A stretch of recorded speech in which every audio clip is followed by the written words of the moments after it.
Hello, and welcome to Growth Cultivated. Today, we've got a special guest, Micah Hylarides of MK Aesthetics. He's the co owner with his wife, and we're really happy to have you come to the show today, Micah. Thank you. I appreciate being here, Michelle, and I'm excited to chat with you today. Well, why don't you get us started and tell us a little bit about MK Aesthetics, when you started, what type of services? And it'd be great to tell the audience. Sure, will do. MK Aesthetics is a medical spa located in Minnetonka, Minnesota. We have been around. My wife actually started it 10 years ago, and she started more as a concierge service. And 4 years ago, we came together. I joined her. We started to add employees and became brick and mortar and had our location that we have today in Minnetonka, Minnesota. Lineup of services predominantly on the aesthetic side, a lot of injectables. And so it's going to be like your neurotoxins, dermal fillers, things of that nature. And then we also do a lot of skincare regimens and use energy such as laser. So really focusing on different levels of skincare on the aesthetic side of things, and then the small devices that complement those things as well. So everything is medical based. We also carry 3 lines of medical based skincare products as well. And that's a little bit about, I guess, who we are. Today, our team is, including my wife and I, 14 people. Got And so it. we've grown quite a bit in that time. And yeah, and we're excited to maybe we'll talk about today, get into more wellness offerings that we're going into as well. Fantastic. And so your wife, what is her name? Her name is Morgan. Morgan Morgan. Kraut. Okay. Morgan Kraut Hilarides goes by Morgan Kraut. That's actually where the MK comes from. Got So it. And she's the one that has the medical background. You're from an engineering background, correct? yes, yeah, engineering by schooling, done a lot of different various sales positions that I've held, and just kind of came with a little bit more business acumen. Then she had the medical background, and then her background is actually comes 10 years in the ER. So she was a nurse, working a lot of nights and stuff. Was kind of a funny story there where she had gone and was, what else? There has to be something else. This doesn't seem to be my calling. What else can I do? I really want to get into, this industry, the beauty industry. A friend kind of approached her and was like, why won't you do Botox? And this is, again, rewind about 14 years ago. Not quite as common or prevalent as it is today with a lot of people, Mhm. but it's like, that sounds awesome. And my wife is a real go getter. She had knocked on, I think, no shy of 40 doors of Wow. different companies and different med spas, I should say, and places doing these types of things far and wide. And finally, she got to start with Lifetime Fitness. But it was kind of the chicken and egg before for her, like how much experience do you have? What is your client base? Those kind of things. So she did go to an academy down in Phoenix to get started. It was recommended, and then she started with Lifetime, and that's where she got her start. Mhm. That's wonderful. And I imagine with your engineering background and the business acumen, you're kind of the yin and the yang of the company. So I'm sure it presents some really unique opportunities as well as challenges, working with your spouse. So I'd love if you could dive into that a little bit and just talk about how you and Morgan really define your responsibilities within the practice and how that has really helped you guys flourish. Yeah, no, great. Well said. We definitely complement each other. I'm not going to shy away on the head. There's definitely challenges as well. And so that is something that we're always working through, I guess, as things come up. But, the big thing is going to be I have a business kind of background where she had been more clinical and in those kind of things, if you will. And so, with that being said, we were able to complement each other in a lot of ways. She kind of leads the clinical and the staff side, everything medical, knows the industry and some of those things, where I kind of took over more of the operational standpoint, more so on the financials. And that's where I've definitely landed today. As we've grown, different responsibilities for different people have grown as well. In our practice, we've had some layers of management and stuff like that.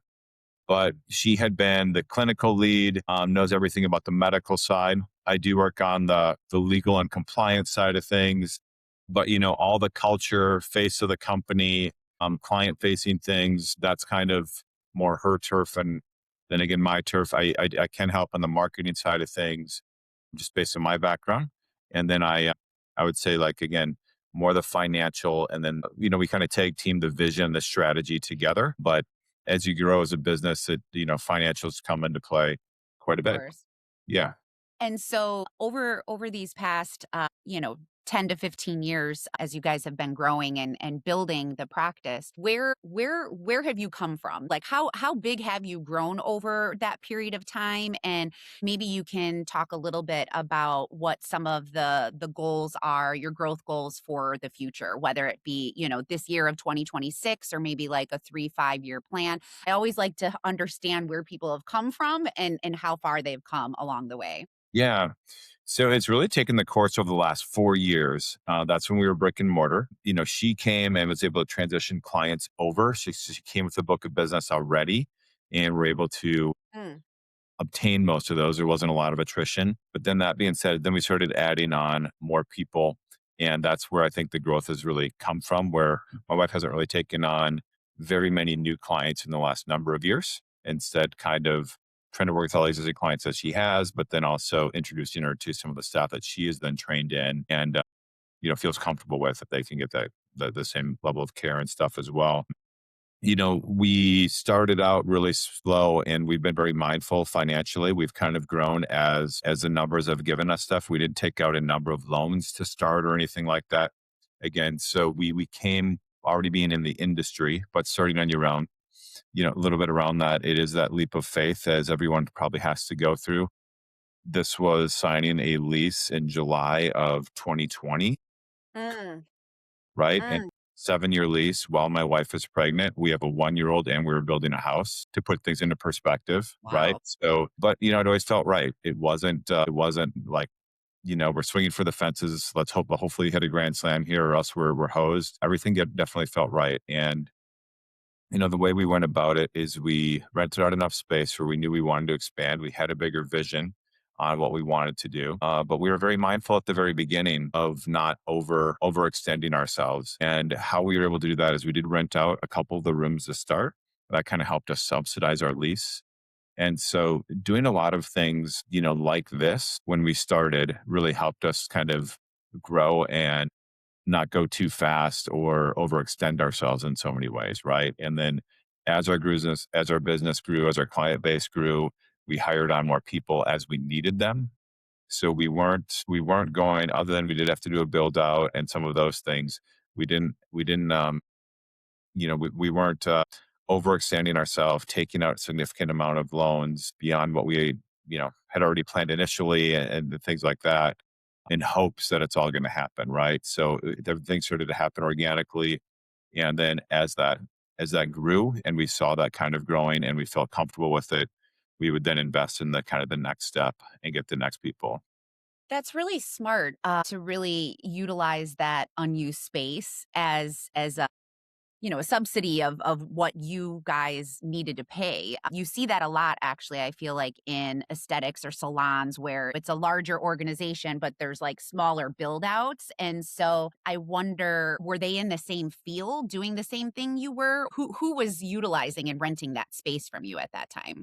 Yeah, these were people that were, an arm's reach away from my wife. They were in the same, she knew him from the industry, but they didn't do the exact same services that we did. So we didn't compete in that manner, at least at that time. They did, they were more estheticians. So my wife is nurse injector, and we were doing more on the injectable side. They were advanced practice estheticians doing things such as facials, but then they would do waxings and some brows and some other services that we don't offer today. We do medical based facials today and like some things like diamond glow and such like that. But they were more on different types of skin treatments and stuff like that. A lot more like kind of facial massaging techniques and stuff like that. So there was a crossover potentially between our client base, was another thing we kind of looked at, where we could complement each other in those ways and share clients, but not compete at the same time. Right, make it a one-stop shop for clients Yeah. where you could still refer each other for different services. That's brilliant. So the infrastructure then that you built, over these past 6 years, you brought up the financials a few Yeah. times now, and so maybe we can dig into that a little bit more. What do you feel like are the decisions financially that really helped you scale to what you are today? And maybe adding in a little bit of the comparison of, what your patient volume was in the beginning versus what it is now. Sure. Okay. The financials definitely do lead the way. And that's where it is. Can we afford this or can we afford that? Where do you we have very calculated risks on a lot of the Mhm. things that we have taken. And as we were growing, I would say the evolution of different things. There was some like digital things that had happened, meaning like we got a website and you could order or book online, and that kind of changed some things. And now there's like all this AI automation and different things Mhm. like that as well, right? Which kind of helps streamline or enhances and can change the process of various things that you're doing. But that really allowed us to grow in some ways to get like more of an online presence to start. And then it got to getting a membership base in place. And we did eventually launch memberships in, I'm going to say the fall of 2024 is how that went. And we've since grown that to be, we have well over 500 members today. And Wow, that's fantastic. and with that, as far as going to the question on the finances, that provides us more predictability. And diving into the financial piece of things, we also recognize that a lot of our loyal members, we made the program designed where our memberships they would get a benefit for it. It's kind of a win-win. Mhm. It helps us with retention, who's going to committing to us and some of those things, and then they also get a mild discount as well. And so, So so how how it sounds like 500 that are on a membership, it sounds like that's a large percentage of your client base that has bought into the membership and are on that continual repeat. How did you promote that? How did you really get the word out, for this to really take off? Yeah, good question. It was really word of mouth in our practice. Our main vein of marketing when my wife had started, I mean, she did do a lot of marketing tactics in the past. We also had in house marketing led by Christy Trin. And we did a lot of social media back, when everything started, it was all social media. That has then evolved now. Social media is definitely very necessary, but I would say that's not the main vein of everything. It's just kind of changing the landscape of social media 10 years ago to where it is today, arguably a little bit more saturated. There's a lot of different things out there. So it was through social media, it was communicating it. It was letting our people know when they were in the practice, they were already coming in. And it was basically just letting them know the way we did is we designed a program where it's going to help them pay for their services. So Mm. we didn't offer any financing or any of those kind of options. But what it was is essentially you could bank your money, just commit to 12 months, and it's savings every month. It's just coming out of your account versus some of the treatments based on what people are trying to achieve for their own results can be spendy. And so instead of spending that all at one time, the membership just banks their money, so to speak. It's like a savings account for them, and then they get slight discounts on all the different offerings that we have. And then we have exclusive things that we pop up for our members now, different promotional things that we'll do right now. Mm. So that's Smart. kind of been the main thing was, doing that. And getting back to your question, once we kind of knew we had this commitment from our clients, then we could, we really started the genesis of what we do is really focus on what our clients want. They kind of lead the path of where we're going to go and what we're capable of doing. And that's why we're going into wellness now. But then they're like, okay, let's get into like the lasers. Let's add this. There's so many things in the industry. It's always changing and rapidly there. There's also fads and things that we don't always necessarily chase. We didn't jump on the GLP-1 wagon just to Mm. make a bunch of money, and we know a lot of Mhm. people that struggle because of that. But now, like in the wellness side, we will be offering some of the peptides and some of those things, and if people want to get them from us, we won't be a weight loss clinic or weight management place first, but we will have the capabilities to cater to that if that's what people want. And we do Got that. it. We've had some other things. We know our core competence. We stick to that. You can really, in this industry, you can really stretch yourself thin, and there's so many different devices and different stuff that you can get, and they're expensive. There's a lot of capital equipment that doesn't get used or utilized that much. And so they can be profitable if they're in use and you have the customers. You just like any business, if you have sales, I should say, right? Obviously. Mhm. But then there's also things that when you're spending a couple 100,000 plus, or now it's even double that in some devices, yeah, you need to have them in use. And some of them are very seasonal as well. And so, So what do you think differentiates you from other medical spas in terms of maybe it's your service offerings or what you are experts at? Because you're right, there's a lot of spas out there that can get for lack of a better word, watered down because they're a jack of all trades and they're not really a specialist in anything. So, can you speak to that based on your wife Morgan's background and where you guys really have focused on your expertise? Yeah. So our expertise, to simplify it, is we want to try to be a niche and to be premier. And to us, premier means outstanding customer service. If you think of reputable brands in this industry, maybe you're Four Seasons, we're in the service industry, right? And the name of the game in this industry that we're in, from being a business owner, is retention. It's not just getting people in, it's keeping them there, but making sure they're happy. That's, I think, something naturally for both my wife and I, is we do like to serve people. We like people in general. And so I mean, it may sound weird, but we're other rules of the business too. We know we kind of abide by what comes to you quick in life can leave to you slow in life. And there was no race to get things going. There was no, listening to podcasts. You can 10x, you can do this, like six Mhm. months, you can quadruple your, we didn't really buy into that. We knew it was going to be a long, slow. It wasn't, let's hurry up and build this and sell it and pass it off and whatever else. Right. So we knew there's a lot of things that went into it.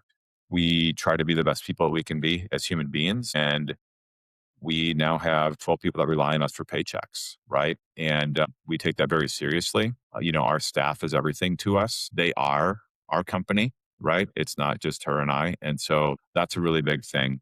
But then also doing that same experience, to answer your question, with our clients. We try to be exceptional any way that we can, go above and beyond anyway, constantly trying to grow, learn. As from a provider standpoint, we foster education and training significantly. That is one thing I think that it's really hard to position that to our clients, but we know it's changing all the time. There's new techniques, new different things. It's really wild. And not having the medical background, watching my wife like see some of her trainings of, I don't want to get in the morbid part of it, like cadaver labs, but I mean, how many like veins in every pocket and everything that are in your face, and then to stick 9 different needles in it to add more volume in different areas to get what someone's been struggling with for a long time, provide them that confidence they're looking for, those types of things. It's medical, right?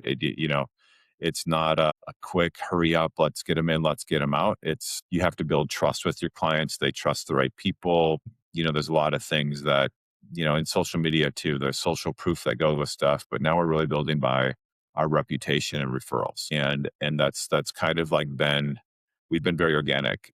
We're actually starting to do some paid advertising, but we have never spent any money on advertising ever. Wow. We do. That's We have staff. We have staff. sure. You know what I mean? Sure. And we do events and we do things, but we're not, when I say that, I mean your conventional put up a billboard, ads all over the place, promotions, come in, super discount, buy one, get one free, Groupon. That's the opposite of who we are. Yep, and when you give that quality and you provide that premier luxury experience when they come, then not only are you retaining them, but they do become that referral source. Because as these offerings get more popular and I think more mainstream, they want to go to a place that has the medical backing of someone like your wife, but also somebody who has your business acumen. I think that's the perfect combo with both of you. So, um, you touched on the technology a little bit, and obviously with your background in Yeah. engineering, I imagine that's something that you're still very passionate about. And Yeah. I'd love to learn how that expertise and background. How do you bring that to the business, and how have you potentially built some of the infrastructure based on that backbone of engineering and technology? Yeah. I wish I could share something that I've done something very profound with AI. Those are my ambitions and dreams, I guess, but that really hasn't happened yet. I will say I'm always monitoring the software and doing different things for that, and really just utilizing the software to create efficiencies for us where we can. And I would say more so than building anything, it's really monitoring what works. We're in that phase. If you've, kind of read some of like the books, almost like textbook, the E Myth and Traction come to mind as far as like building a business. Once you start to get a little more complex and you're more than a sole proprietor and you actually have employees and stuff like that, it's really building out the right systems and it's providing clarity to our team, and then it's the priorities, business goals, here's the priorities to get to those goals, the strategy, and then really working through all the systems that are in place in order to get there, and then there's the accountability piece on that. So things that we're still working on and working towards, come a long way, I want to say, but that's where if you got like a franchise, it's your business in a box, so to speak, and they're like, here you go, here's all your Mhm. HR tools, here's this, here's your training manuals, here's your guides for this. So you have to go through those things the entire time, right? And I would say it becomes challenging because going back to my wife, I can do a lot of things on paper, and then she's like, you can't just do that to Michelle. Like there's cultural things here, right? Or like, well, if you do this or you change that job or how they do this, there's a ripple effect, right? So I can be the bean counter in some sides or look at things, and then she can bring it to life from the customer experience and the cultural side with our staff. So we're always looking at, I'm always assessing the software. We've outgrown different things a couple of times. Nothing really major. I mean, like from payroll systems to a lot of bookkeepers when we started to like adding memberships as we're going into wellness now. That's another line of medicine where we're literally like taking blood draws, sending them out to a lab, coming back in. There's a centrifuge involved in there, and there's different processes in a lot Mhm. of these things. And how do you track it? How do you communicate? And then they're speaking with their doctor or practitioner, they have questions, right? And so there can be, various things that come up like, is this okay? Or how do you communicate this where it's in a private channel, right? So finding the right system, finding the right technology where you're capturing the patient notes and you're dealing with HIPAA and compliance and some of these things. So there's it's more of, I guess we've used a lot of the software that's available out there, but it becomes tricky to get like the best in breed of like a EMR is what ours are called, using Mhm. that system, and that's your booking system and how they check out and keeps your inventory and all your client notes, documentation from every service that has happened. But then you want to weave in your CRM and like, get your marketing kind of tied into those same people and stuff like that. Or then there's like a private portal that we want to have for different things. So that's ongoing all the time. I would say that our practice manager, Lily Layler, has really gotten big into AI and she's becoming a lot more efficiencies, and that's coming into like ordering and stuff like that. And so, in even building our website and some of the other marketing ideas, we're starting to use AI a little bit more, but I don't think any more different than anyone. It's not, wow, he's an engineer. Look what they're doing over there. There's none of that, unfortunately. I wish I could, maybe in a month, because I do have it is on the roadmap to really bring in some people and to look at how AI can like just really streamline things, I guess. Well, I think you hit it on the head, though, from that engineering mindset, the system. I mean, the way that the wave of technology has come through over the past 20 to 25 years, everything's kind of band-aid on band-aid. There's this new software and then this new software, and then everything is independent of one another. And the way that I see AI really making a huge difference is if companies can really slow down before they go fast and say, okay, what do we want the system to do before they just add on another shiny new object, and really get that streamlined and put that vision together, that's where I think we're really going to see AI take off and utilizing the systems that are already existing for clients, but really not being utilized to their full extent. So yeah, I think you're doing more systematic engineering than you realize you do it, because it comes so naturally to you probably. It could, yeah. One thing that we've definitely recognized, and in recent trainings I've been a part of as well, is with the coming of AI right now, is from a marketing standpoint, but just in general, is really humanizing as much as you can, right? And you can tell when everything is.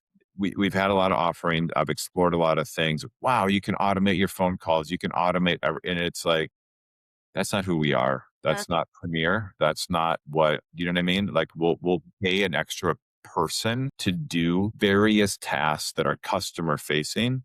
And so we're very mindful of that, right? And it's like I can look at the oh, this would save us X amount of money or whatever else, or this could do it that way.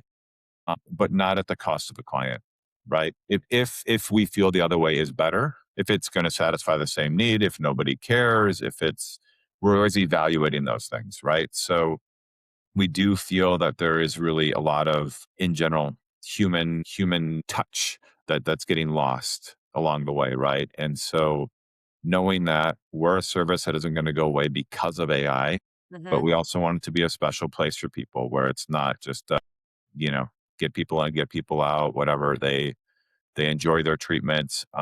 More so the results. I guess I want to say they're not always like, oh, you want to try to make it as a pleasant of an experience as possible. And every touch point along the way, like before, during, after, whatever it is, right? And not just, keeping a human element to that, I guess. Yeah, you're building relationships with your customers and clients, Absolutely. and you can't, there's a lot of great things that are coming out of AI, but you can't build human connection and human relationships without the face to face and this quality interaction. So I think you're absolutely right about that. As we wrap up today, I always ask my guests a question at the end, and I'd love to know over this journey with you and Morgan, your wife, what do you know now, today, that you wish you knew maybe 5, 6, 7 years ago that might be able to help some of our other fellow listeners, business owners out there? Absolutely. Yeah. So if you're going to work with your partner, significant other, in my case, my wife,